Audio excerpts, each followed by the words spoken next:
Hi everyone, welcome back to Manu teachers channel. So ఇవాల్టి క్లాస్లో sociological perspectives of education అనే సబ్జెక్ట్లో third unit అనేది కంటిన్యూ చేస్తున్నాము. ఆల్రెడీ 2 యూనిట్స్ అనేవి మనకి ప్లేలిస్ట్ రూపంలో అవైలబుల్ ఉన్నాయి ఛానల్లో. ఈచ్ యూనిట్కి సపరేట్ ప్లేలిస్ట్ అనేది ఉంటుంది. ఇప్పుడు థర్డ్ యూనిట్ అనేది కంటిన్యూ అవుతున్నాయి క్లాసెస్. ఓకే, సో B.Ed వాళ్ళకి సంబంధించిన సబ్జెక్ట్ ఇది సోషియాలజికల్ పర్స్పెక్టివ్స్ ఆఫ్ ఎడ్యుకేషన్. ఇందులో లాస్ట్ క్లాస్ వరకు మనం సోషల్ స్ట్రాటిఫికేషన్ గురించి చూస్తున్నాము. అందులోనే క్యాస్ట్ మరియు క్లాస్ యొక్క ఎఫెక్ట్ ఎలా ఉంటుంది ఎడ్యుకేషన్ ఇన్ ఇండియా మీద అనేది ఇవాళ క్లాస్లో నేర్చుకుంటున్నాం. ఓకే, సో ఇది కంటిన్యూయేషన్ కాబట్టి లాస్ట్ క్లాస్ చూడండి, అంతకు ముందు క్లాస్ కూడా చూస్తే మీకు సోషల్ స్ట్రాటిఫికేషన్ గురించి అర్థమవుతుంది. ఓకే, ఇది one of the important question కిందకు కూడా వస్తుంది. ఈ ఇంపార్టెంట్ క్వశ్చన్స్ వీడియో కూడా మీకు ఇవ్వడం జరిగింది ఛానల్లో. ఈ వీడియో ఎండింగ్లో మీకు మెన్షన్ చేస్తాము ఇంపార్టెంట్ క్వశ్చన్ వీడియో, అక్కడ నుంచి చూసేయచ్చు. ఓకే, ప్రతి ఒక్క యూనిట్ కంప్లీట్ అయిన తర్వాత మీకు ప్లేలిస్ట్ అనేది అవైలబుల్ చేస్తాము. ప్లేలిస్ట్లో మీకు యూనిట్కి సంబంధించిన వీడియోస్ అన్నీ ఒకటే దగ్గర దొరుకుతాయి. అండ్ అలాగే ఆ యూనిట్కి సంబంధించిన నోట్స్ కూడా PDF ఫోల్డర్ రూపంలో మీకు ప్లేలిస్ట్ డిస్క్రిప్షన్ బాక్స్లో దొరుకుతుంది. ఓకే, సో ఇవాల్టి వీడియో చూసుకున్నట్టయితే caste and education in India. So social stratification అంటే ఏంటి అనేది లాస్ట్ క్లాస్లో చెప్పాను కదా, అంతకుముందు క్లాస్లో కూడా చెప్పాను. Levels of the society, rich, poor, caste system, class, upper class, lower class, middle class, ఇవన్నీ వస్తాయి. అందులో caste and education in India గురించి చూద్దాం. ఓకే, సో స్టార్టింగ్ మీరు చూసుకున్నట్టయితే ఇక్కడ the cast system is virtually the back bone of traditional Indian social structure.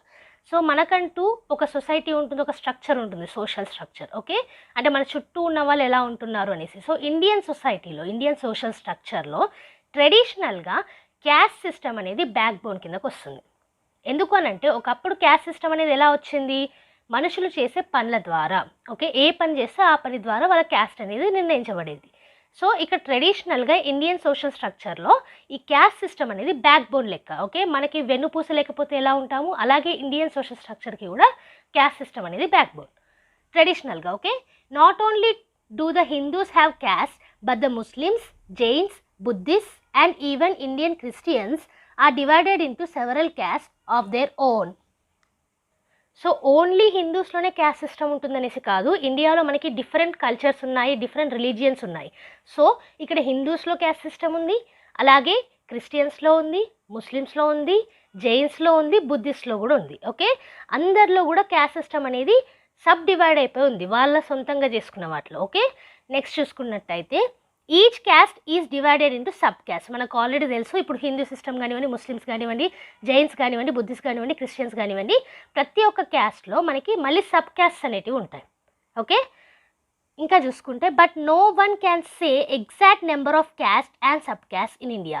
ఇండియాలో మనకి యూనిటీ ఇన్ డైవర్సిటీ అంటాం కదా, ఎన్ని క్యాస్ట్లు ఉన్నాయో చెప్పలేము, ఎన్ని సబ్ క్యాస్ట్లు ఉన్నాయో చెప్పలేము, అంతగా డివైడ్ అయిపోయి ఉంది. Okay, however, many research scholars, including Western countries, had mentioned that there are more than 3,600 castes and subcastes in India.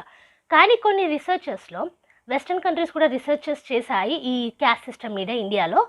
So వాళ్ళు చెప్పిన దాని ప్రకారం చూసుకున్నట్టయితే క్యాస్ట్ మరియు సబ్ క్యాస్ట్ అనేటివి 3,600 ఉన్నాయట ఇండియాలో. Okay, most of the cast originated as occupational groupings in the past.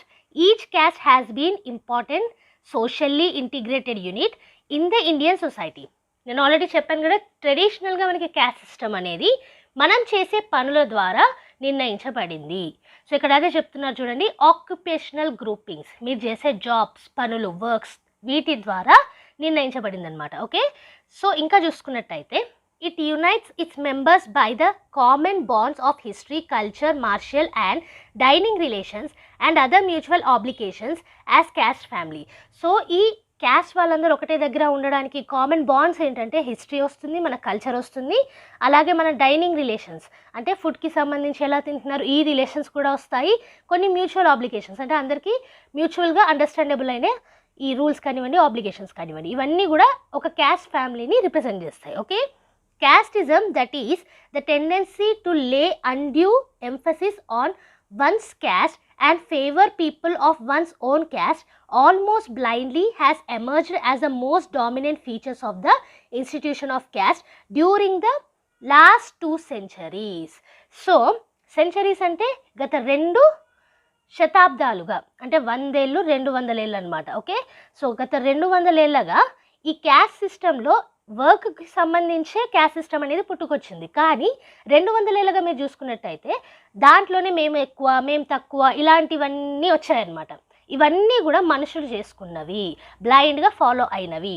Okay, ఇంకా చూసుకున్నట్టయితే in the ancient and medieval times and even till the close of the last century, caste determine the occupational training given to its members within joint family units. So ancient టైమ్స్లో కానివ్వండి, medieval టైమ్స్లో కానివ్వండి, ఇప్పుడు ఒక last century వరకు అంటే 100 ఏళ్ళకి ముందు మీరు చూసుకున్నట్టయితే ఈ క్యాస్ట్ అనేది ఎలా డిటర్మైన్ చేసేవాళ్ళంటే ఫ్యామిలీ మెంబర్స్లో ఏ ఆక్యుపేషన్ అనేది ఇస్తున్నారు జాయింట్ ఫ్యామిలీ మెంబర్స్లో ఆ ప్రకారంగా ఉండేది. Okay, even now many families impart instructions in the caste occupations in an informal yet consistent and rigid manner. ఇప్పటికి కూడా కొంతమంది ఆ క్యాస్ట్కి సంబంధించిన పనే చేస్తూ ఉంటారు.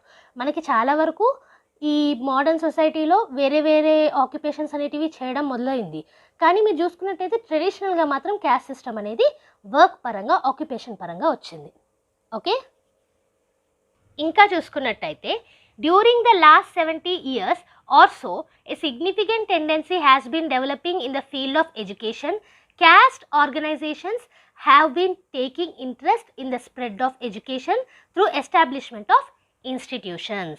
సో ఇక్కడ ఏమంటున్నారు అని అంటే గత 70 ఏళ్ళుగా మీరు చూసుకున్నట్టయితే ఈ క్యాస్ట్ సిస్టమ్ని స్ప్రెడ్డింగ్లో మనకి ఎడ్యుకేషనల్ సిస్టమ్స్ అనేవి పుట్టుకొచ్చాయన్నమాట. అంటే ఈ క్యాస్ట్ ఆర్గనైజేషన్స్ ఏమైతే ఉన్నాయో అవి ఎడ్యుకేషన్ ఇన్స్టిట్యూషన్స్ని పెట్టడం జరిగింది. మీరు చూసుకున్నట్టయితే క్రిస్టియన్ స్కూల్స్ కానివ్వండి, లేదా హిందూకి సంబంధించిన స్కూల్స్ కానివ్వండి, ఇలాంటివి. ఓకే, సో రిలీజియస్ పరంగా ఇంకా చూసుకున్నట్టయితే there are many examples of such institutions in each district in the country which run under denominational names. So denominational names అంటే ఈ రిలీజియన్ పరంగా రన్ అయ్యే స్కూల్స్ అనమాట అవి. సో మీరు చూసుకున్నట్టయితే ప్రతి ఒక్క డిస్ట్రిక్ట్లో ఇలాంటి ఇన్స్టిట్యూషన్స్ అనేటివి చూస్తూ ఉంటారు, అదే చెప్తున్నారు ఇండియాలో. Okay, in a way this has been a notable contribution of the caste system of education in India. So మీరు చూసుకున్నట్టయితే ఎడ్యుకేషన్లో క్యాస్ట్ సిస్టమ్ అనేది ఇక్కడ ఇన్వాల్వ్ అయ్యే ఉంటుంది, ఒక నోటబుల్ కాంట్రిబ్యూషన్ అనేది మీకు కనిపిస్తుంది. Okay, caste bodies started taking initiative in spreading education in the country much before the state started taking initiative in spreading school and college education. So స్టేట్స్లో అంటే మన ఇండియన్ స్టేట్స్లో ఈ ఎడ్యుకేషన్ ఎంత ఇంపార్టెంట్, కాలేజ్ ఎంత ఇంపార్టెంట్ అనేది spread అవ్వకముందే caste bodies అనేటివి ఇనిషియేట్ తీసుకున్నాయి ఎడ్యుకేషన్ని స్ప్రెడ్ చేయడానికి. ఓకే, ఇంకా చూసుకున్నట్టయితే but for these efforts of caste organizations, many castes might have remained largely illiterate till recent years. కానీ క్యాస్ట్ ఆర్గనైజేషన్స్ పెట్టిన స్కూల్స్లో వాళ్ళే చదవడం వల్ల ఏమైంది అని అంటే చాలా వరకు మిగతా క్యాస్ట్ అనేటివి వెనుకబడిపోయాయి, ఇల్లిటరేట్గా ఉండిపోయాయి, అంటే చదువు లేని వాళ్ళలాగా. ఓకే, సో ఇక్కడ అదే చూపిస్తున్నారు మనకి. ఏమంటున్నారు అని అంటే 3600 క్యాస్ట్ అండ్ సబ్ క్యాస్ట్ ఉన్నాయనేసి రీసెర్చ్లో చెప్పారు. అందులో కొన్ని క్యాస్ట్ మాత్రమే స్కూల్స్ పెట్టినప్పుడు ఎడ్యుకేషన్ అనేది అందరికీ అందుబాటులో ఉండదు, అవునా? Not only the wealthy but even ordinary people of a caste now offer donations for starting schools, colleges and hostels or for instituting scholarships and medals for the students of their caste. ఇంకా మీరు చూసుకున్నట్టయితే ఒకప్పుడు rich people మాత్రమే donations ఇచ్చేవాళ్ళు, కానీ ఇప్పుడు rich పీపులే కాకుండా normal people కూడా డొనేషన్స్ అనేవి ఇవ్వడం జరుగుతుంది. స్కూల్స్ స్టార్ట్ చేయడానికి, కాలేజెస్ స్టార్ట్ చేయడానికి, హాస్టల్స్ స్టార్ట్ చేయడానికి, స్కాలర్షిప్స్ ఇవ్వడానికి, మెడల్స్ ఇవ్వడానికి. ఓకే, సో ఏంటి అని అంటే ఇక్కడ క్యాస్ట్ ద్వారా ఈ ఎడ్యుకేషన్ని కూడా ఇంకా స్ప్రెడ్ చేయడం అనమాట. ఓకే, ఒక మంచి పని ఇది. In this way even casteism is playing its role for the cause of education in India. So ఈ పరంగా క్యాస్ట్ సిస్టమ్ కూడా ఎడ్యుకేషన్ని స్ప్రెడ్ చేయడానికి రోల్ అనేది తీసుకుంది. ఓకే, అఫ్కోర్స్ ఎవ్రీ వన్కి అందాలి అని అంటే కొంచెం కష్టమే ఈ సిస్టమ్ ద్వారా, అందుకే గవర్నమెంట్ అనేది ఇనిషియేటివ్ తీసుకుంది. కానీ దానికంటే ముందు క్యాస్ట్ సిస్టమ్ అనేది ఎడ్యుకేషన్ని స్ప్రెడ్ చేయడానికి ఇనిషియేటివ్ తీసుకుంది. Okay, caste organizations have contributed considerably to the spread of modern education in India.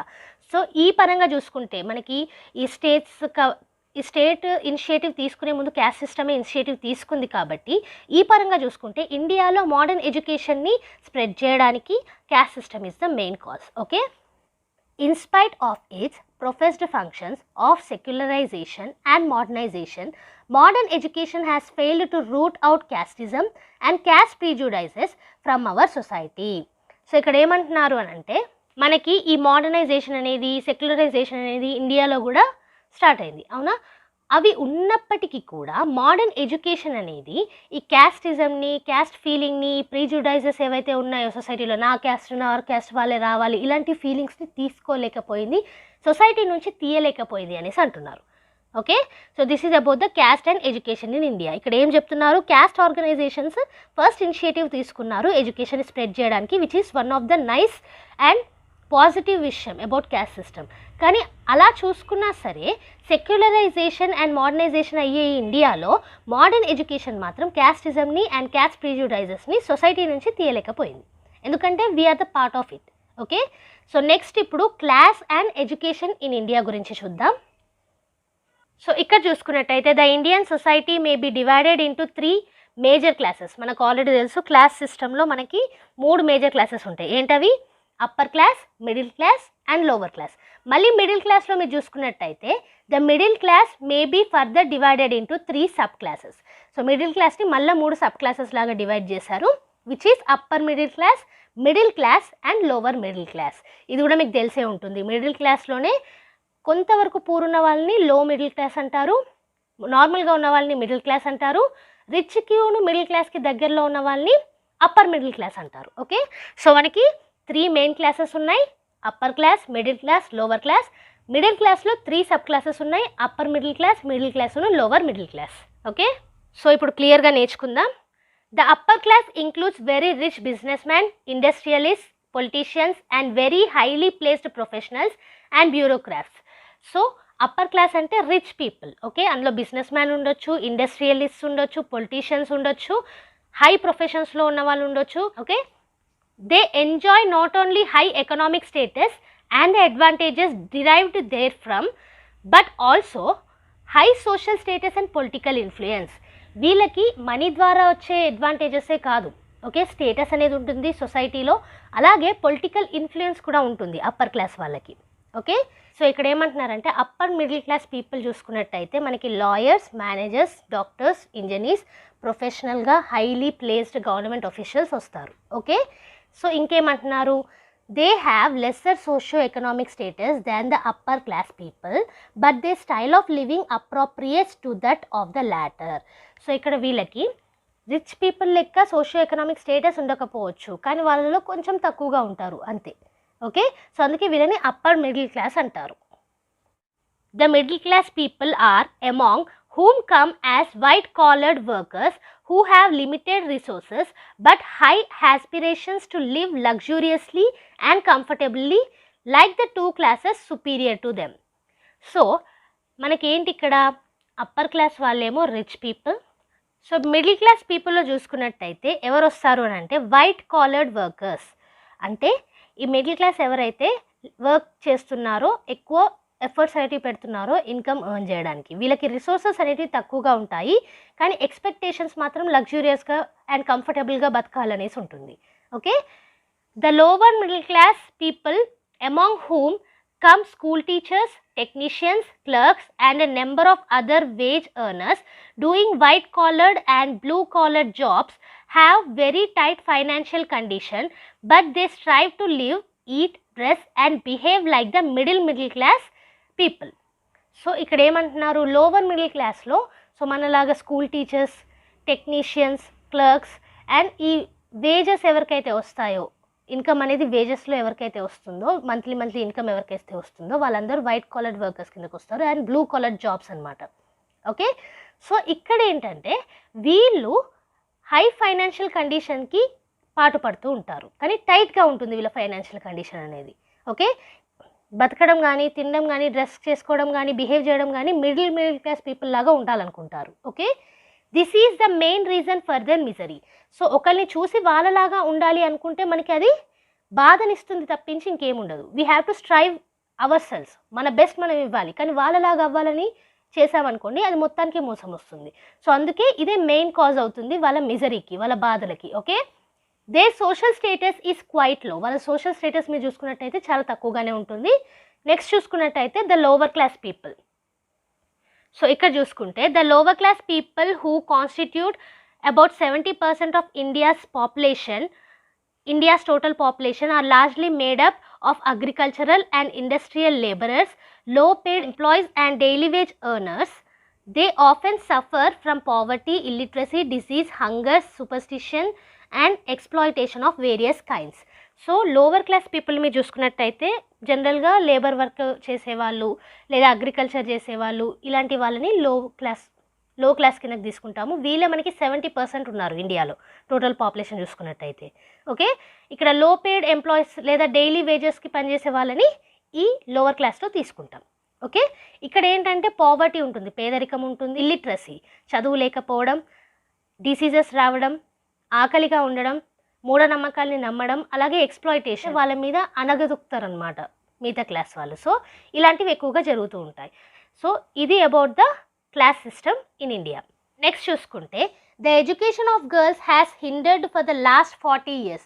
మీరు ఎడ్యుకేషన్ పరంగా చూసుకుంటే అమ్మాయిలకి గత 40 ఏళ్ళుగా ఓకే ఎడ్యుకేషన్ అనేది అందకుండా ఉంది. Okay, in rural areas most people still do not wish to send their adolescent girls to schools or co educational schools. ఇంకా మీరు విలేజెస్లో రూరల్ ఏరియాస్లో చూసుకున్నట్టయితే ఇప్పటికి కూడా టీనేజ్ అమ్మాయిలని స్కూల్స్కి కానివ్వండి, కో ఎడ్యుకేషనల్ స్కూల్స్కి కానివ్వండి పంపడానికి ఇష్టపడరు. Most of folks as well as many urban people believe that higher education spoils the girls character. So చాలా వరకు మీరు చూసుకున్నట్టయితే పీపుల్ ఏంటంటే ఈ అర్బన్లో కానివ్వండి రూరల్లో కానివ్వండి ఉండేవాళ్ళు అమ్మాయిలకి హయ్యర్ ఎడ్యుకేషన్ అనేది ఇస్తే అమ్మాయిల క్యారెక్టర్నే స్పాయిల్ చేసినట్టు ఫీల్ అయిపోతారు. Okay, so girls are discouraged by our social structure from taking advantage of modern education. మనకి మోడర్న్ ఎడ్యుకేషన్ అయితే ఉంది, కానీ దానివల్ల పిల్లల్ని స్కూల్కి పంపపోవడం, అమ్మాయిల్ని ఓకే వాళ్ళ క్యారెక్టర్ పాడైపోతుంది అనడం, వీటి వల్ల ఏంటంటే అమ్మాయిలకి ఆ ఎడ్యుకేషన్ అనేది అందలేకపోతుంది. Okay, the practices of having separate schools and colleges for boys and girls have been favored in our country for a long time. ఈ సిచ్యువేషన్ని కొంత మేరకు తగ్గించడానికి అబ్బాయిలకి అమ్మాయిలకి సపరేట్గా స్కూల్స్ కానివ్వండి కాలేజెస్ కానివ్వండి పెట్టడం జరిగింది. చాలా ఇయర్స్ నుంచి ఇది రన్ అవుతుంది. Okay, co educational institutions have been growing during the last 30-40 years, but people send their girls to such institutions only under compulsion when good institutions meant exclusively for girls are not available in the neighborhood. So co educational schools అనేటివి గత 30-40 ఏళ్ళుగా ఎక్కువగా పెరుగుతున్నాయి. కానీ అమ్మాయిల్ని కో educational స్కూల్స్కి ఎవరు పంపుతున్నారు అని అంటే వాళ్ళ చుట్టుపక్కల గర్ల్స్ ఎడ్యుకేషన్ సరిగ్గా లేనప్పుడు పంపుతున్నారు. Okay, discontinue the education of their girls earlier than boys. మీరు రూరల్ ఏరియాస్లో చూసుకున్నా అర్బన్ ఏరియాస్లో చూసుకున్నా అబ్బాయిలు చదివిన దానికంటే అమ్మాయిల్ని తక్కువగానే చదివిస్తున్నారు. Okay, upper classes, upper middle class can generally afford to pay the price demanded for quality education.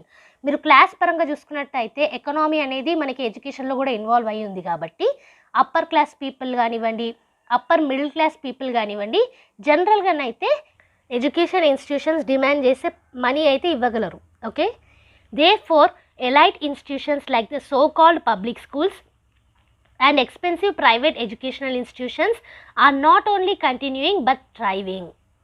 So అందుకే ఈ ఎకనామిక్ పరంగానే పబ్లిక్ స్కూల్స్ కానివ్వండి ఎక్స్పెన్సివ్ ప్రైవేట్ ఎడ్యుకేషనల్ ఇన్స్టిట్యూషన్స్ కానివ్వండి మెరుస్తున్నాయి మీరు చూసుకున్నట్టయితే బిజినెస్ పరంగా. ఓకే, నెక్స్ట్ చూసుకుంటే the middle class people being conscious of the importance of education strive to get their children educated at great cost by making many sacrifices in their lives. So middle class people ఏంటంటే పిల్లలకి మంచి education అనేది ఇవ్వడానికి వాళ్ళు చేసే పనులు కానివ్వండి sacrifices కానివ్వండి చేయాల్సి వస్తుందన్నమాట. Okay, the lower middle and lower class families cannot effort to provide any special educational environment to their children in school or at home. Middle class వాళ్ళు సాక్రిఫైసెస్ చేయాల్సి వస్తే లోవర్ మిడిల్ క్లాస్ మరియు lower class వాళ్ళు ఫ్యామిలీకి అసలు ఆ ఎడ్యుకేషన్ని కూడా అందుబాటులోకి తేలేరు, ఒక్కోసారి ఎడ్యుకేషన్ ఎన్విరాన్మెంట్ని క్రియేట్ చేయలేరు. Okay, generally they children are treated indifferently and punished whenever they ask for money. So జనరల్గా ఈ లోవర్ క్లాస్ కానివ్వండి లోవర్ మిడిల్ క్లాస్ కానివ్వండి చూసుకుంటే మనీ అడిగిన ప్రతిసారి తిట్టడం కానివ్వండి డిఫరెంట్గా బిహేవ్ చేయడం కానివ్వండి జరుగుతుంది. ఓకే, సో నెక్స్ట్ చూసుకుంటే their homes are usually devoid of books magazines stationery and toys. So lower middle class lower class వాళ్ళకి ఈ బుక్స్ కానివ్వండి మ్యాగజైన్స్ కానివ్వండి టాయ్స్ కానివ్వండి స్టేషనరీ పెన్స్ పెన్సిల్స్ ఇవన్నిటిని కొనడానికి కూడా అవైలబుల్ ఉండదు. Okay, Parents do not buy educational toys or other audio-visual aids to create their curiosity, motivation and insights. So upper class వాళ్ళు చేసినట్టు లోవర్ మిడిల్ క్లాస్ వాళ్ళు ఎడ్యుకేషనల్ టాయ్స్ని కానివ్వండి, ఆడియో విజువల్ ఎయిడ్స్ కానివ్వండి, వీటిని మోటివేషన్ కోసం, క్యూరియాసిటీ కోసం కొనలేరన్నమాట. The children often have poor levels of vocabulary, spelling and linguistic abilities. So దీనివల్లనే poor levels of vocabulary వర్డ్స్ని యూజ్ చేయడం కానివ్వండి, స్పెల్లింగ్ కానివ్వండి అండ్ లాంగ్వేజ్ స్కిల్స్ కానివ్వండి. Okay, they receive poor quality of education in institutions which charge no fees or very normal fees. So lower class and lower middle క్లాస్లో ఈ schools ఏవైతే ఉంటాయో fees లేని స్కూల్స్ లేదా మినిమం ఫీజ్ ఛార్జ్ చేసే స్కూల్స్లో వేస్తారు కాబట్టి చాలా పూర్ క్వాలిటీ ఆఫ్ ఎడ్యుకేషన్ని తీసుకుంటారు. Okay, mostly they go to schools run by government or municipal bodies and panchayats. So ఇలాంటి స్కూల్స్ మనకి ఎక్కడ దొరుకుతాయి? గవర్నమెంట్ స్కూల్స్ లేదా మున్సిపల్ బాడీ స్కూల్స్ లేదా పంచాయత్స్. ఓకే, ఇంకా చూసుకున్నట్టయితే despite these heavy odds against them many of these children grow up as self-made personalities by putting their hard work and succeeding in this competitive society అనేది చాలా కాంపిటేటివ్గానే ఉంది. కానీ poor quality of ఎడ్యుకేషన్ని తీసుకుంటున్నా సరే అందులో కూడా ఆనిముత్యాలు ఉన్నారు. ఓకే, వాళ్ళ సొంత ఇంట్రెస్ట్ తోటి, సొంత మోటివేషన్ తోటి చదివి పెద్ద పెద్ద పోస్టులలో అండ్ అప్పర్ క్లాస్ అయిన వాళ్ళు కూడా ఉన్నారు లోవర్ క్లాస్ నుంచి. అదే ఇక్కడ మనకి చెప్తున్నారు. ఓకే, సో నెక్స్ట్ చూసుకున్నట్టయితే class differences are clearly reflected in the student population of the medical colleges, Indian institutions of technology, research institutes and other prestigious colleges and university departments. So ఈ class differences, upper class, lower class, middle class, ఈ class differences ఏవైతే ఉన్నాయో మీరు చూసుకున్నట్టయితే students యొక్క పాపులేషన్లో medical కాలేజ్లో, Indian institutions of టెక్నాలజీలో, research institutes అంటే రీసెర్చ్ చేసే దగ్గర అండ్ అలాగే ఇంకా వేరే ప్రెస్టీజియస్ కాలేజెస్లో, యూనివర్సిటీ డిపార్ట్మెంట్స్లో కనిపిస్తుంది, మనకి క్లియర్గా కనిపిస్తుంది క్లాస్ సిస్టమ్ అనేది. Okay, even now children of privileged classes receive good higher education more by their affluence than by merit and enjoy its fruits throughout their lives. ఇప్పటికి కూడా మీరు చూసుకున్నట్టయితే మనీ ఎక్కువ ఉన్న వాళ్ళు, స్టేటస్ ఎక్కువ ఉన్న వాళ్ళు, పొలిటికల్గా బ్యాక్గ్రౌండ్ ఉన్న వాళ్ళు మంచి ఎడ్యుకేషన్ని, హయ్యర్ ఎడ్యుకేషన్ని తీసుకోగలుగుతున్నారు వాళ్ళ సోషియో ఎకనామిక్ స్టేటస్ వల్ల. ఓకే, అంతేకాని వాళ్ళ మెరిట్స్ వల్ల, వాళ్ళ చదువు వల్ల కాదు. కానీ దాని యొక్క ఫ్రూట్స్ మాత్రం వాళ్ళు త్రూ అవుట్ లైఫ్ అనుభవిస్తున్నారు. Okay, only partial selection by merit and reservation for certain weaker section of society to some extent. So lower class and lower middle class వీళ్ళల్లో కూడా డెవలప్ అయిన వాళ్ళు ఉన్నారు, కానీ స్కాలర్షిప్స్ ద్వారా అండ్ రిజర్వేషన్ ద్వారా కొంత మేరకు. Okay, thus the overall temper of higher education in India continues to be elitist and exploitative. So ఇక్కడ మీరు చూసుకున్నట్టయితే చాలా ఇంజస్టిస్ అనేది కనిపిస్తుంది. అవునా, ఇండియా అనేది ఈ క్లాస్ అండ్ ఎడ్యుకేషన్ ద్వారా కూడా చాలా వరకు ఎడ్యుకేషన్ దెబ్బతింటుంది అనేసి అంటున్నారు. ఓకే, అందరికీ క్వాలిటీ ఎడ్యుకేషన్ అందిస్తే అప్పుడు టాలెంట్ అనేది బయటకు వస్తుంది. ఓకే, అసలు టాలెంట్ ఇండియాలో. సో ఇది మనకి caste and education in India and also class and education in India. Okay, క్యాస్ట్లో మనకి క్యాస్ట్ అండ్ సబ్ క్యాస్ట్ ఉంటే, క్లాస్లో మనకి క్లాసెస్ అండ్ సబ్ క్లాసెస్ ఉన్నాయి మిడిల్ క్లాస్లో. ఓకే, సో ఇవాళ వీడియో మొత్తం నోట్స్ కూడా మీకు కింద డిస్క్రిప్షన్ బాక్స్లో అండ్ కామెంట్ సెక్షన్లో పీడిఎఫ్ రూపంలో ఉంటుంది, అక్కడ నుంచి ఫ్రీగా డౌన్లోడ్ చేసుకోవచ్చు. ప్రతి ఒక్క వీడియో కింద మీకు నోట్స్ అనేది అవైలబుల్ ఉంటుంది. సో ఇది మాత్రం చదువుకుంటే సరిపోతుంది. ఎవ్రీ ట్యూస్డే అండ్ ఫ్రైడే మన ఛానల్లో రెగ్యులర్ వీడియోస్ అనేటివి అప్లోడ్ చేస్తాము. సో ఎవరైనా కొత్తగా ఛానల్ని విజిట్ చేసి చూస్తున్నట్టయితే సబ్స్క్రైబ్ చేసుకొని పక్కనే ఉన్న బెల్ ఐకాన్ని ప్రెస్ చేయండి. సో దట్ వీడియో పెట్టిన ప్రతిసారి మీకు నోటిఫికేషన్ అనేది వచ్చేస్తుంది. ఓకే, సో ఏ వీడియో కూడా మిస్ కాకుండా చూడొచ్చు. అలాగే మీ ఫ్రెండ్స్తో వీడియోని షేర్ చేయండి, కామెంట్ సెక్షన్లో ఏమైనా డౌట్స్ ఉన్నా మెన్షన్ చేయండి. అండ్ నెక్స్ట్ వీడియోతోటి మళ్ళీ కలుద్దాం. అంతవరకు eat, sleep, learn and repeat. And thank you for watching. Bye bye.